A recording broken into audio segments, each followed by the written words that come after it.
Hello everyone, welcome to our second last video on forces, resolution and resultant of forces. And today we want to be looking at equilibrium of forces. We want to have three forces in equilibrium. This is one of the most common cases, and the theorem which we are going to be deriving is called Lamy's theorem. Now Lamy's theorem deals with only three forces in equilibrium. In order to apply it, you must have three forces in equilibrium. So we are saying consider the forces below. We have our forces. We have X here, then we have force Y, and we have forces Z. And we are saying if we have between X and Y, we can have an angle which you can call angle beta.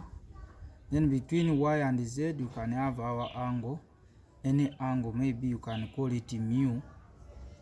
And then lastly, we shall have an angle between X and Z. Now, if I try to extrapolate the line representing the force Y, I can take it up here, as you can see, and we have our force taken up. We want to generate a triangle, as you can see. Now, this is the force Y, and then the force X also, I can draw another line which is parallel to the force X here up. As you can see, the dotted line of blue is parallel to the force X. So this line on our triangle here, we shall have it as our force Y, and then this is our force which we are calling X, the blue force. Now between the X and Y force, this angle beta here will be the same as the angle up here, which we are calling beta. Similarly, if we come between the force Y and Z, our force Z is the one which is black. We shall have our force, our angle mu here, which we are calling mu, to be the same as this angle mu on our triangle. Now when we continue, when we look at between the force Z and the force X, the angle which is going to be here, which you can call any angle, we can call it alpha, it is going to be the same as the angle here.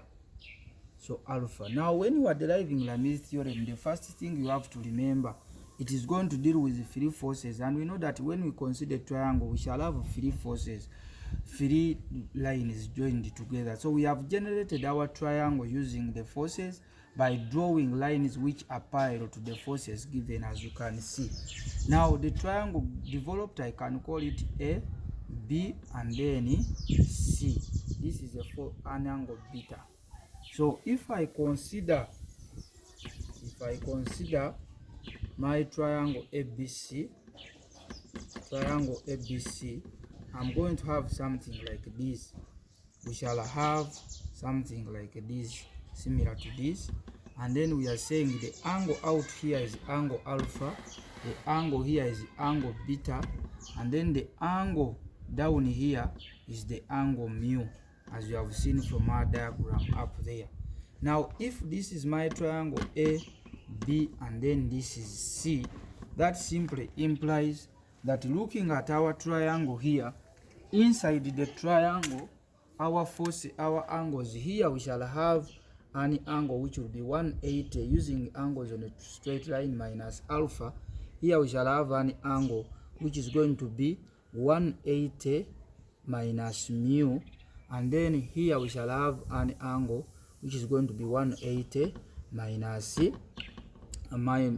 beta. From the angles, these angles are all on a straight line, so they should add up on 180. So from our property, from our sine rule, we know that if this is our angle A, this will be side A. If this is our angle B, this will be side B. And if this is our angle C, this will be sine C.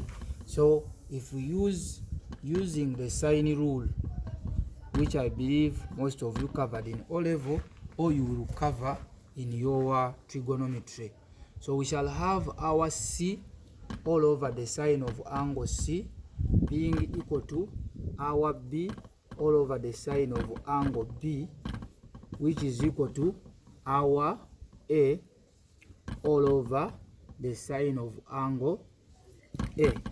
Now when we look at our forces here, we are saying our line here, which we are calling AB, the force there is what they are calling force Z. Then when we look at what we have on our line BC up here is what they are calling force Y. And then when we look at our line SC, the force there is what they are calling force X. So we are going to represent those forces. We shall have our force, which is X, which is a Z all over the sine of the angle up here, which is sine of 180 minus beta, being equal to, when we look at our B is angle X all over, or is force X all over the sine of the angle at B, which is sine 180 minus mu.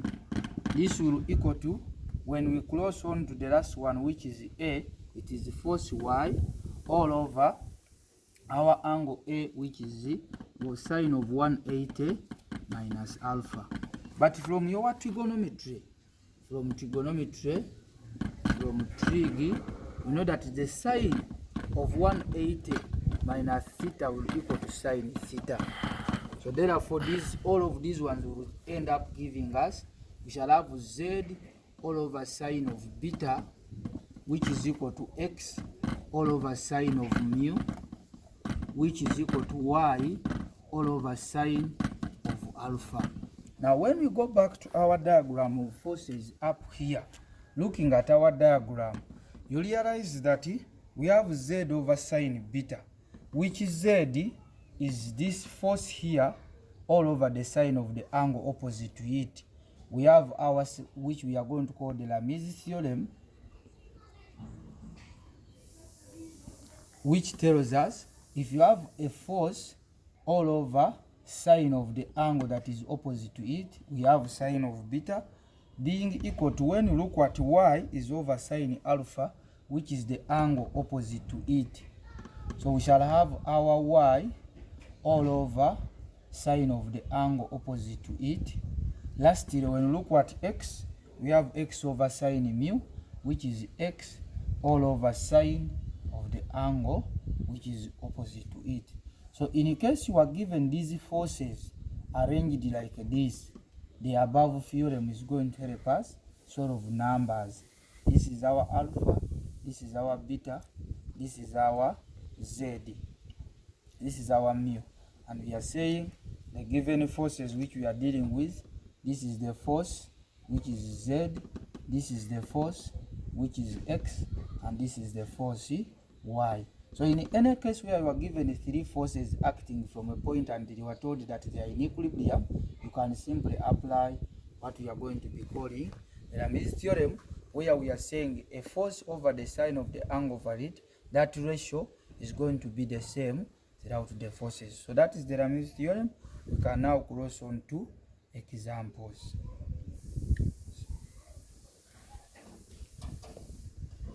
Now move to the example on Lamy's theorem. With the derivation, I request you at home to try and ensure that you do the derivation and follow the steps as I've done them.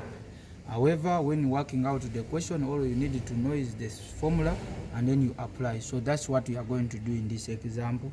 They are telling us a weight of 6 kilograms hangs, hangs from a fixed point O by a light inextensible string. It is pulled by side, but it is pulled aside by a horizontal force P newtons and hangs at rest. The body hangs at rest in equilibrium with the string inclined at 30 degrees with the vertical. They tell us find Roman 1, tension in the string. So find Roman 1, tension in the string. Roman 2, the force P. So we have three forces. We might ask how. If I have my string, this is what I have. There is a string which is holding a body. And if this is my body P, we expect its weight to act vertically downwards, because you all know weight acts vertically downwards, which is mass times acceleration due to gravity. So they are telling us that this string is pulled aside by a horizontal force. So there is a force which they are telling us is P newtons, and they are telling us hang is at rest in equilibrium with the string inclined at 30 degrees with the vertical. So if this is my vertical, there is an angle 30 degrees up here. So that is the case which I have. Now looking at my diagram, this force being horizontal, I expect the angle here to be 90 degrees. Since this is horizontal and we are saying weight acts vertically downwards, the two must be perpendicular. If this angle is 30 degrees, when I try to create a line here which is going to be parallel to this vertical, because also this one is vertical, we shall have an angle of 30 here, and then here we have 90. So the total angle up here becomes 120 degrees.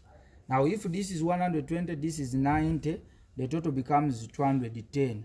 And these are angles at a point which implies that the angle here will become 150 degrees, giving us the total as 360. I hope we all know that the angles at a point add up to 360 degrees. Now that means our diagram generated now, we know tension will act away. So this will be the tension in the string, and therefore the diagram generated for the forces becomes, as you are going to see, therefore our forces now can be represented using this diagram. As you can see, we have our force P newtons, we have our tension acting upwards, then we have our weight which is acting downwards, that is 6 times acceleration due to gravity. So the angle here we are saying is 90, the angle here is 120 degrees, and lastly the angle here is 150. And they are telling us these two are, the body is all in equilibrium. So we can use what we call Lamy's theorem. And from our Lamy's theorem, using the Lamy's theorem, we said if I get a force like a T divided by the sine of the angle opposite to it, that ratio will be the same throughout. So this will equal to 6g divided by the angle opposite it, sine of it, that will be sine of 150, and finally equal to p all over, sorry, this will be 120. This will be 120, and this will be sine of 150. So that becomes the Lamy's theorem. Lamy's theorem tells you when you get a force over the sine of the angle, the ratio you get will be the same throughout. So we are getting T over sine 90 being equal to the force which is 6g, the angle opposite is 120, so sine 120, and then we have P all over the sine of 150. So from there, if I only consider this first part, I'll have T over sine 90 being equal to 6g all over sine of 120. We shall have finally our tension as T sine of 90 divided by sine of 120, giving us, we know the sine of 90 is 1, sine of 120 is the same as sine of 60, which gives us root 3 over 2. We end up getting our tension in the string being equal to 6g times over root 3 over 2, which gives us 12g all over root 3. 12g all over root 3. And that is the answer. Or you can simply use a calculator and get your answer. That is in newtons. G is acceleration due to gravity. From there, we can also get P. We have our P, 6g all over sine 120 being equal to P all over sine of 150. That simply implies my P is going to equal to 6g sine 120 all over, we shall have all over 6g sine 150 if we cross multiply all over sine 120. And when we deal with this, we shall end up the sine of 150 is the same as sine 30, which is a half. So we shall have 3g all over sine of 120, giving us P as, we shall have our 6g times a half divided by root 3 all over 2. And when you work out this, you end up getting your P as 6g over root 3. 6g all over root 3 newtons. And that becomes the answer. So that is how we apply Lamy's theorem. I recommend to you to answer exercise 5A. Exercise 5A. And in case you get challenges, we shall be discussing. So thank you for tuning in. See you next time.